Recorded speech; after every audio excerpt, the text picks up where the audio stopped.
Sinamahan mismo ni Pangulong Ferdinand R. Marcos Jr. ang isang pasyente sa Eastern Visayas Medical Center para i-avail ang Zero Balance Billing Program ng gobyerno.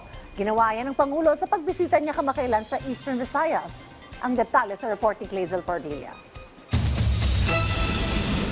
3 linggo nang nakaratay sa ospital ang ama ni Rica. Problemado sila sa higit 400,000 hospital bill ng ama sa Eastern Visayas Medical Center sa Tacloban City. Pero may bayad na Bilmo program. Polisiya ito sa ilalim ng Universal Healthcare Law na nagsasabing wala nang dapat bayaran ang mga pasyenteng nako-confine sa mga pampublikong ospital. Mismong si Pangulong Ferdinand R. Marcos Jr. ang sumama kay Rica para tiyakin na naipatutupad ang zero balance billing sa ospital. Hindi namin kaya bayaran po.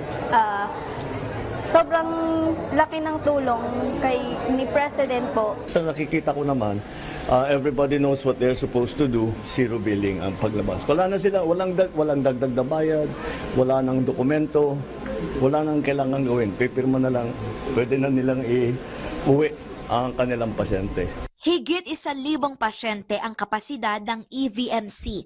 Takbuhan ito ng mga residente mula sa Tacloban, Leyte, Samar at Biliran. Tumatayo ring referral facility ng mga pasyenteng may mas komplikadong sakit.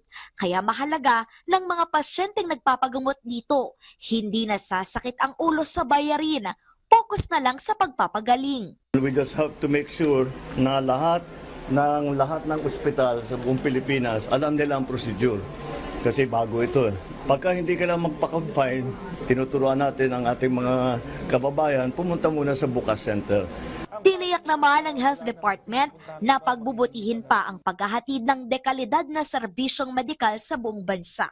Refleksyon ito sa adhikain ni Pangulong Marcos na walang may iwan, poprotektahan at papangalagaan ang kalusugan ng ating mga kababayan.